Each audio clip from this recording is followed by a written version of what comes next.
Hi, everyone. Good evening. How are you?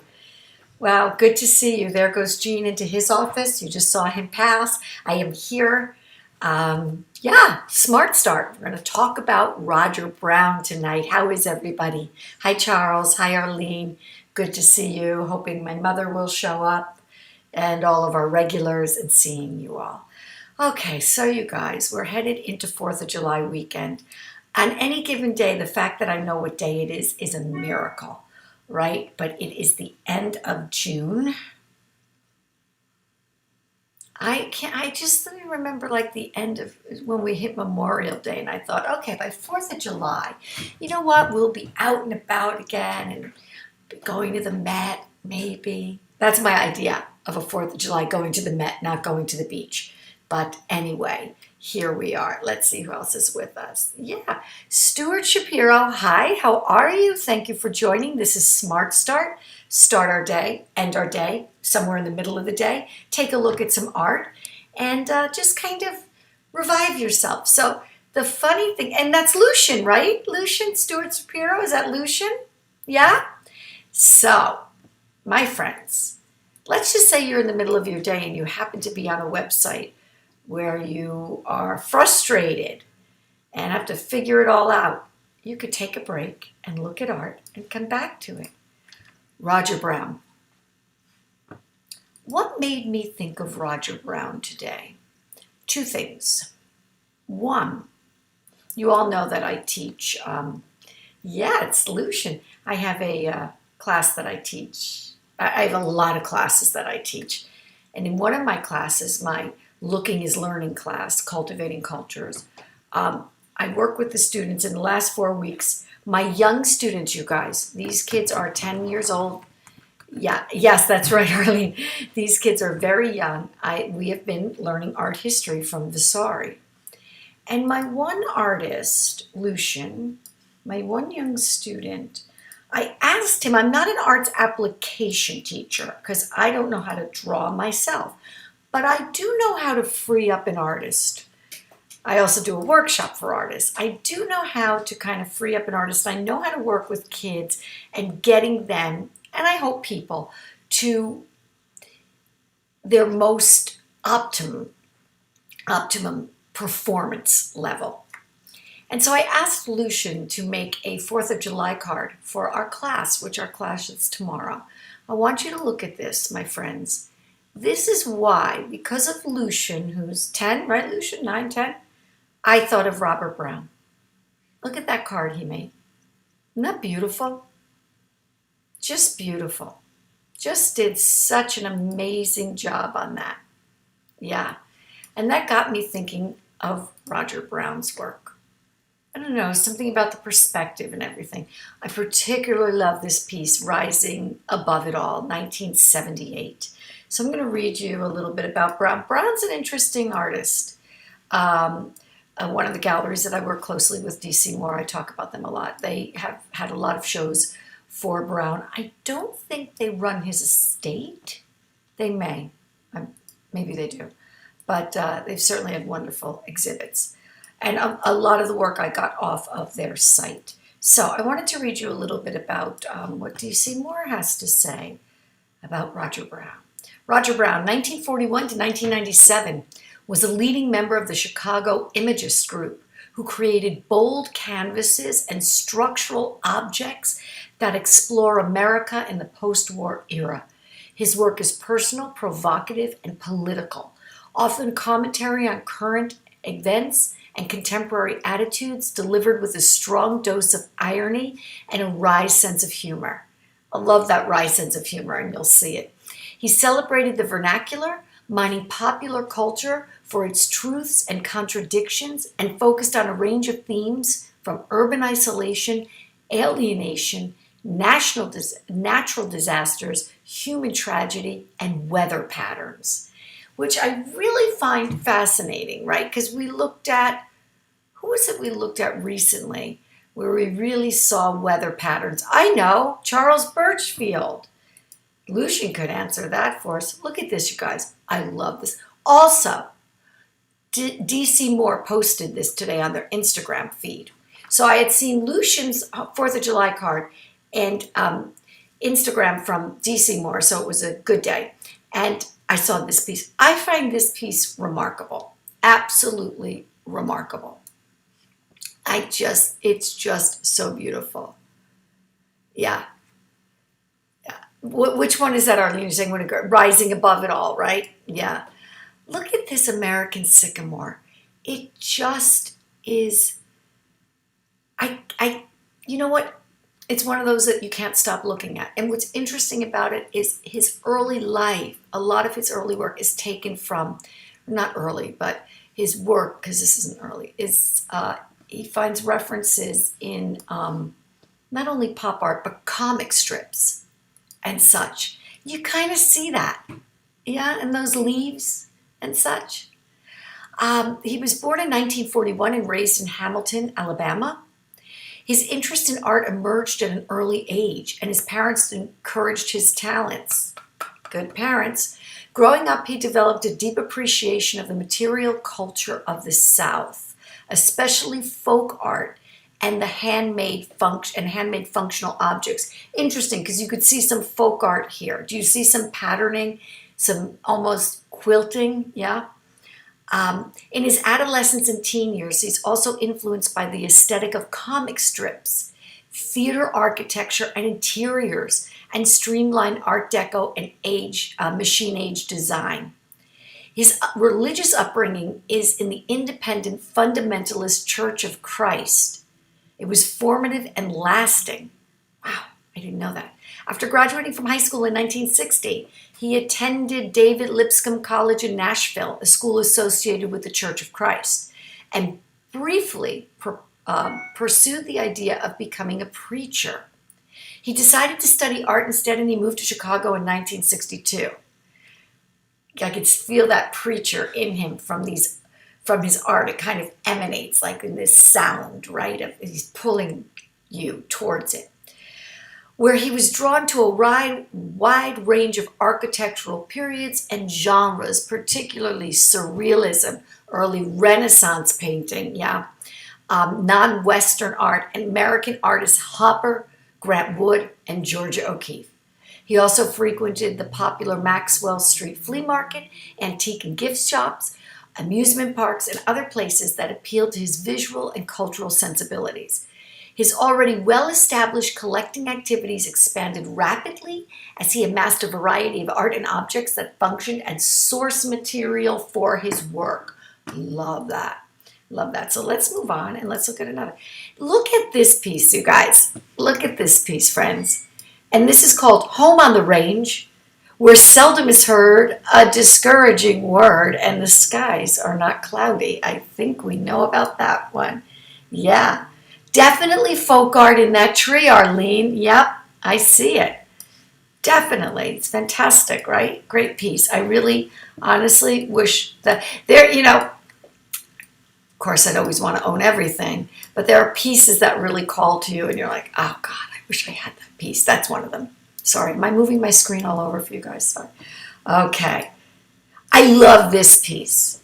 This reminds me of, I know it sounds silly, but it's not. We're thinking 1980. And I know he is influenced by graphics and pop art and stuff. I'm thinking like almost Pac-Man. Now you see that it looks like an ant, right? The layers of an ant world. Do you see that, Jean? And then that big cloud. There's something, there's the range, but there's also that kind of game of early gaming, video games. That's what I think I want to say. Yeah.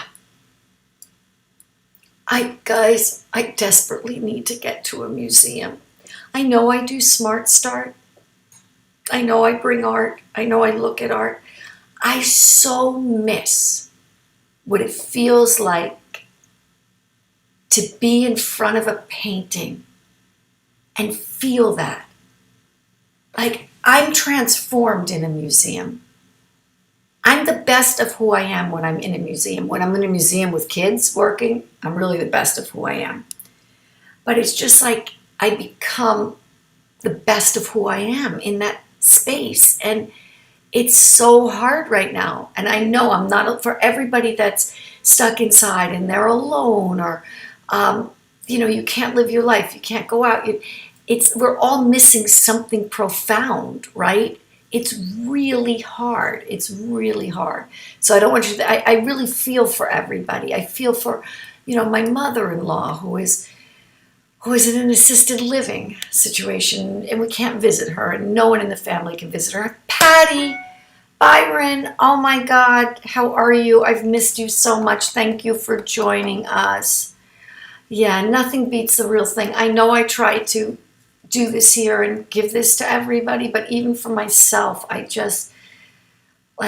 won't be that again. Even though I'm going to rehang I have 2 small galleries in my apartment. I'm going to rehang them. It's still not the same. Thank you, Arlene. It's hard. It's really hard. And when I was really at my best, when we had my mother, we got my mother in the museum with William. It was the best. Patty, just thrilled to have you back. That black cloud makes me think of our COVID life. The world is so out there, but we are in the cloud.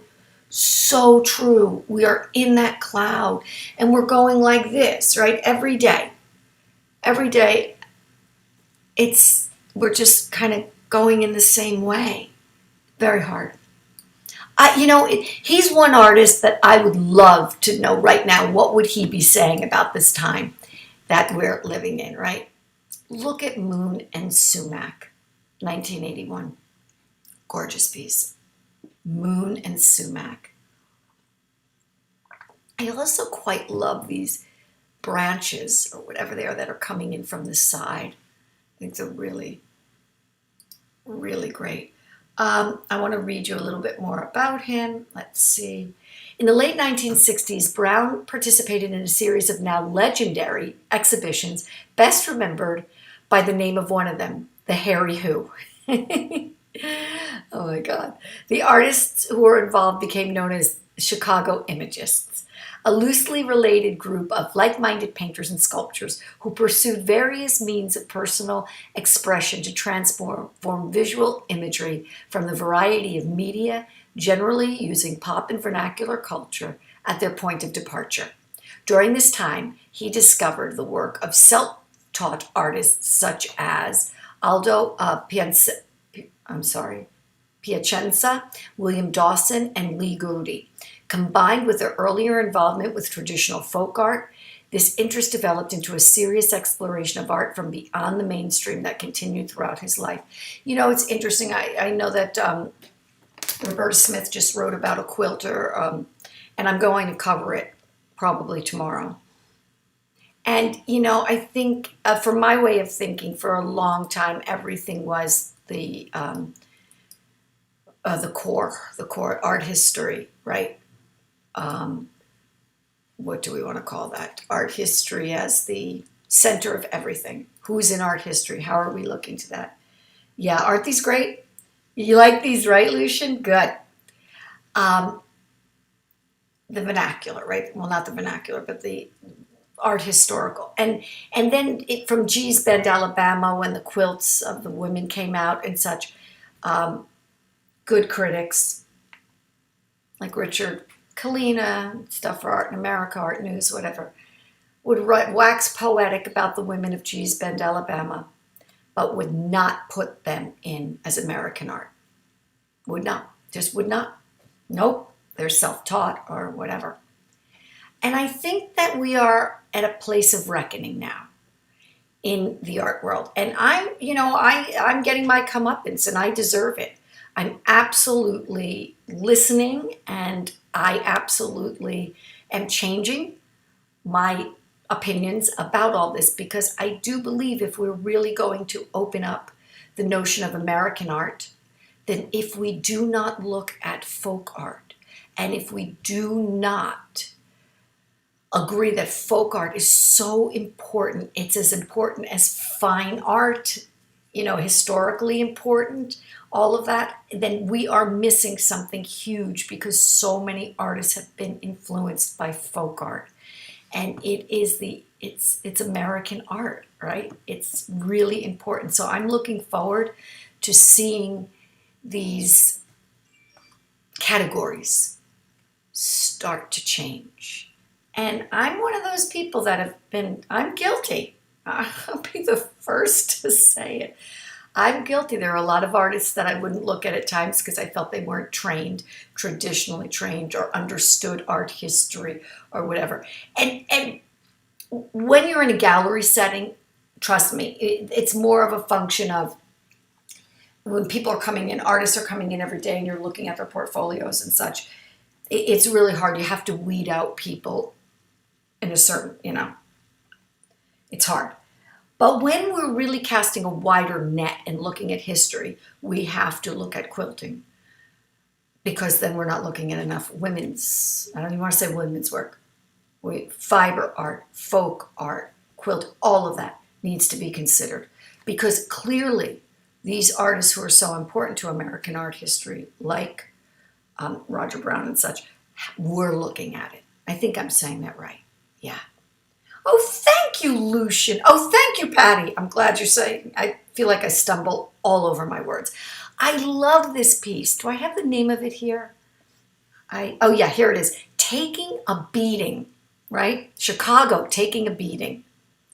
I love that. And it's interesting, Lucian, when I saw this, I thought of you, because Lucian and I discussed wind, how you can't see the wind in a painting, but you could see the effects of it. Yeah. Yeah. Great piece. Yeah, he really has a particular wonderful style. Like, look at these trees in between the trees. That's where I really see, and the people, that kind of folk art feel, and more of America as its land, And I think it's so important. I think it's so important for all of us in the industry now to really cast a much wider net, as we are all so much of understanding hierarchy, elitism, racism, all of that. Who's left out, who's part. I've always been so clear that I'm in a very elitist world in museums, and I've pushed really hard to make art accessible to all. Well, one thing in making art accessible to all is bringing in more styles of art. Yeah. So all in the patterns, repeating patterns in all his work. Yeah, very much, Arlene, like folk and quilting, so much like that. And it's so beautiful. And I'm drawn to it in a way that kind of is the feel of, this is who we are, right? This is our heritage. Yeah. So it's really, really beautiful work. Glad I got to look at his work today. So we're going to look at the quilter that was just reviewed. I can't remember her name off the top of my head, and that's because it's not that she's not important, it's that I can't remember anything. I've been in cyberspace all day, so yeah. But I want to go back to this one. Isn't it amazing that this guy who does this incredible tight piece that makes you feel that you're an ant in this whole ant farm, or a Pac-Man, could also, look at that and that. He keeps it all tight and close, yeah? Great.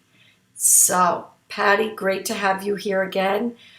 I'm glad that you subscribed. We're going to keep moving smART stART along on YouTube. I no longer want to be a part of any kind of dialogue on Facebook. I'm weary of the politics. I'm weary of what's been allowed to go on. I'm very happy that people are taking a stand with Facebook and are boycotting. We have as a nation and as a world have so much put upon us. We've had a lot put upon us, and dealing with it. And I know that a lot of people will say to me, but the greatest generation, and World War I, World War II, and Vietnam. Yes, all of those things are true. Every generation is. But this is a very hard time.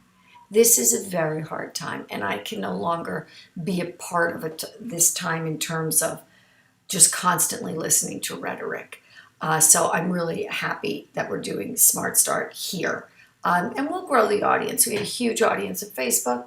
We'll regrow it. I don't care about it. I care who's ever watching, I'm happy. But I do want to acknowledge that this is a difficult time, and the more that we can take moments to find beauty, irony, fun. Happy 4th of July. Not a beautiful piece, my friends? Yeah, love it. So I'll see you all here tomorrow evening. Yeah, tomorrow's Wednesday. And a lot of teaching tomorrow, which I love doing. Patty Byron, it's great to see you again. Great to see everybody here. And Lucian, thank you for joining. Great piece of art. I'll see you all tomorrow. Have a great evening. Bye-bye.